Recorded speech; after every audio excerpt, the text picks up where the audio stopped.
Selamat pagi, Miss Sabrina. Perkenalkan, saya Sofyan dan Pak Tony. Pada kesempatan yang baik ini, kami berdua akan menjelaskan mengenai interview dan observasi. Sebelum kami menjelaskan lebih dalam tentang interview dan observasi, kami akan jelaskan terlebih dahulu mengenai interview. Interview adalah proses atau wawancara yang dilakukan lebih dari 2 orang.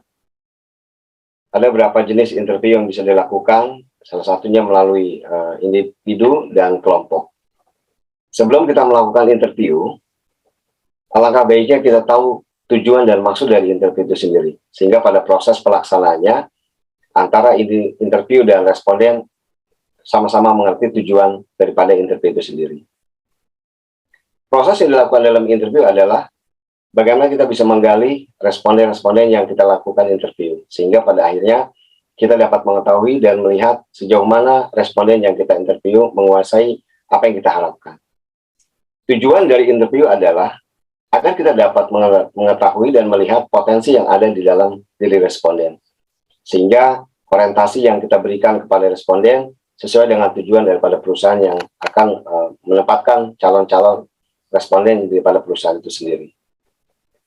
Sesungguhnya interview yang dilakukan adalah bagaimana kita bisa memberikan 1 atau 2 responden yang akan menempatkan posisi-posisi yang disiapkan dari perusahaan itu sendiri.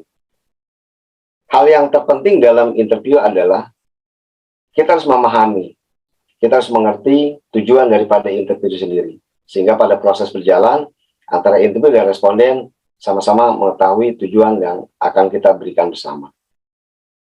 Kemudian interview yang dilakukan harusnya sinergi antara responden dan interview. Sehingga pada saat interview diberikan pertanyaan, responden bisa menjawab dengan jelas.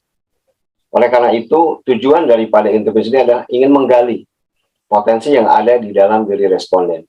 Sehingga pada saat pelaksanaan interview, semua pertanyaan yang diberikan kepada responden, semuanya bisa dijawab dengan baik.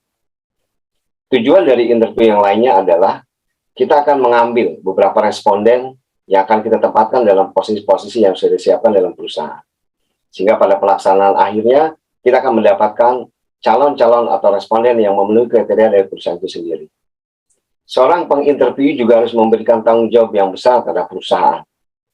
Sehingga pada saat pelaksanaan, semua responden yang direkrut dalam proses interview bisa memberikan kontribusi yang positif terhadap perusahaan.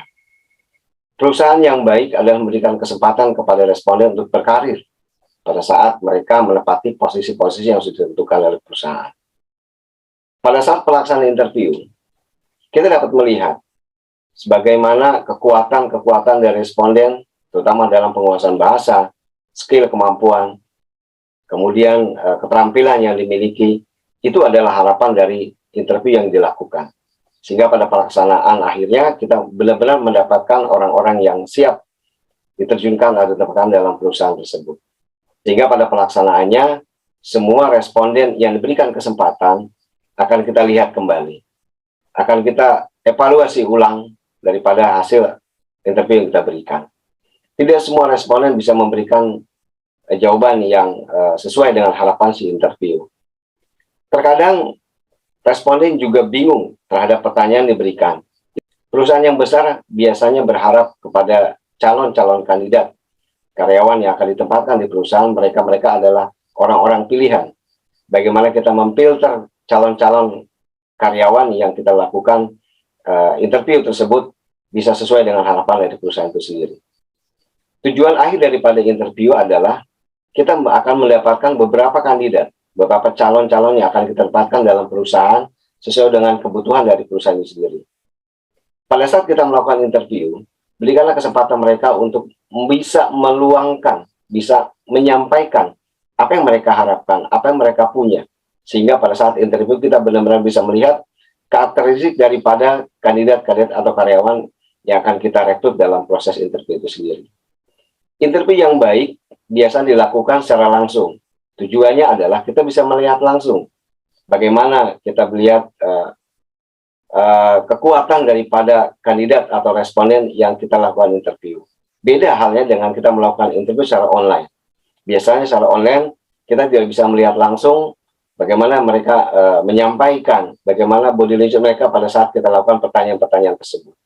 Pada saat kita interview, hal yang terpenting kita lakukan adalah kita meyakinkan.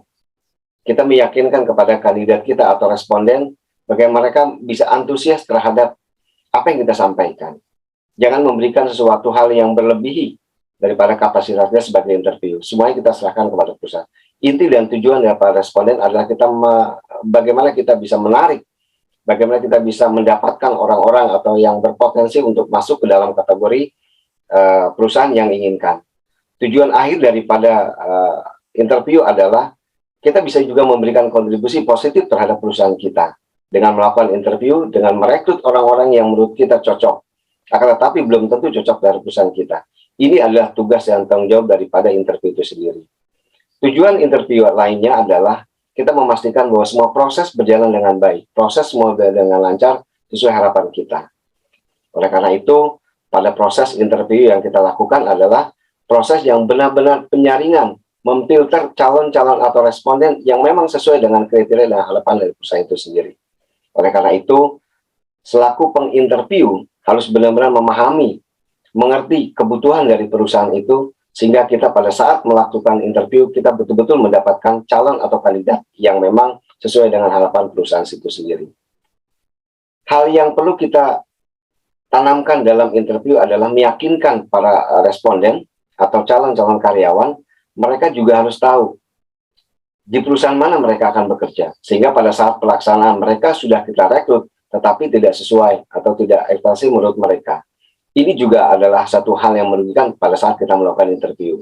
Kita sudah buang-buang waktu, kita sudah buang biaya, ini ya menjadi faktor kegagalan pada saat kita interview.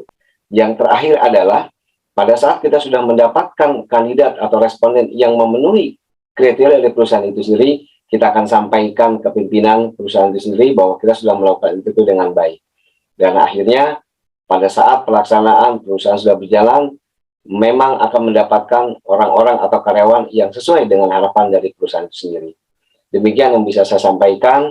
Selanjutnya akan disampaikan oleh Pak Tony mengenai observasi. Terima kasih, selamat pagi. Terima kasih Pak Sofyan. Saya akan melanjutkan materi berikutnya. Selamat pagi, Miss Sabrina. Perkenalkan, nama saya Tony Septrianto Kurniawan. Dalam kesempatan kali ini, izinkan saya untuk menyampaikan informasi mengenai pengertian dari observasi. Observasi. Menurut KBBI atau Kamus Besar Bahasa Indonesia, pengertiannya yaitu peninjauan secara cermat atau secara umum, bahasa umum, yaitu memperhatikan atau melihat. Secara lengkapnya yaitu memiliki pengertian kegiatan yang dilakukan untuk mengamati suatu objek, benda secara langsung, dan juga mempunyai tujuan dan mendapatkan sejumlah informasi dan data. Adapun manfaat observasi yaitu mendokumentasikan kejadian dan peristiwa secara kronologis, menjelaskan kejadian dan peristiwa dengan tingkat akurasi yang tinggi, hasil penemuan dapat ditafsirkan dan dapat dikonversikan dengan mudah.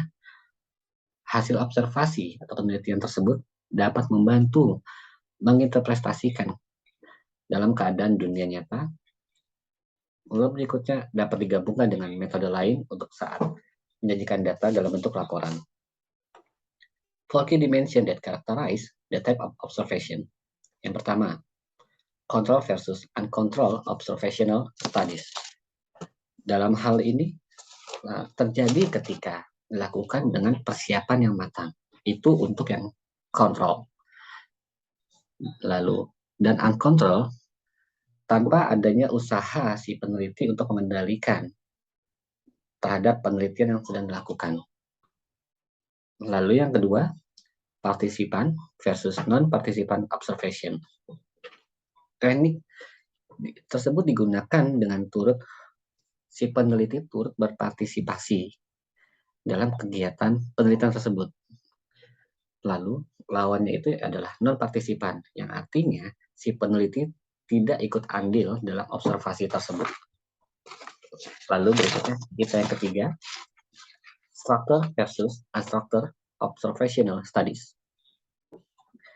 Si peneliti melakukan persiapan dengan mempelajari dan mengumpulkan berdasarkan kategori, lalu unstructured tidak memiliki ide yang pasti. Jadi dia hanya merekam secara observasinya saja. Lalu berikutnya, yang keempat, concealed versus unconcealed observation. Peserta yang akan diteliti atau diobservasi diberitahukan terlebih dahulu bahwa mereka akan dilakukan observasi atau akan diteliti oleh si pengamat. Lalu versusnya yaitu unconcealed, berarti si peserta tidak mengetahui bahwa mereka itu sedang diobservasi atau sedang diamati. Artinya mereka itu benar-benar dalam kondisi yang ada atau yang real. Lalu berikutnya, two important approaches to observation. Partisipan observation. Seperti yang sudah disebutkan tadi, peneliti mengumpulkan data dengan ikut berpartisipasi dalam kehidupan sehari-hari, sehingga lebih bersifat alami atau natural. Structural observation fokus pada hal yang spesifik, seperti tingkah laku, perilaku, tindakan, atau interaksi. Nah, kelebihan dari observasi itu sendiri yaitu data langsung mengenai tingkah laku dari sumber bisa langsung kita catat atau terrecord ya. Dan kita peroleh dengan cara komunikasi verbal maupun non-verbal. Lalu memberikan data dan informasi yang bersifat faktual, objektif, dan juga tentu saja bisa dipertanggungjawabkan karena dari hasil rekaman yang tadi sebelumnya. Lalu apa kekurangannya? Membutuhkan waktu yang lebih lama dalam mendapatkan hasil observasi terhadap suatu kejadian karena biasanya observasi terhadap suatu fenomena yang memiliki rentang waktu yang lama sehingga kita tidak bisa lakukan secara langsung.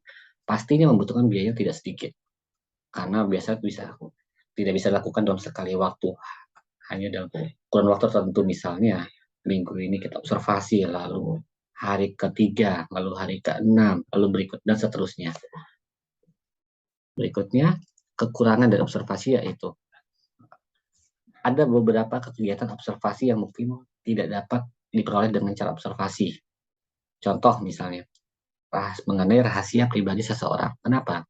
Karena apabila kita meneliti rahasia pribadi seseorang dan subjek yang kita tuju ternyata mengetahui bahwa dia akan diobservasi atau akan diamati, tentu aja dia akan berpikir, saya sedang diamati, lalu saya akan mencoba tidak natural atau tidak alami. Jadi bisa terbilang kondisi tersebut tidak terbilang bisa real ya. Jadi tidak sesuai harapan juga dari si peneliti. Demikian informasi yang dapat saya sampaikan dengan Pak Sofyan tadi, yaitu interview dan dari saya observasi. Semoga apa yang dapat kami sampaikan di kesempatan kali ini dapat membantu memberikan penjelasan mengenai materi yang sudah kami sampaikan tadi. Terima kasih.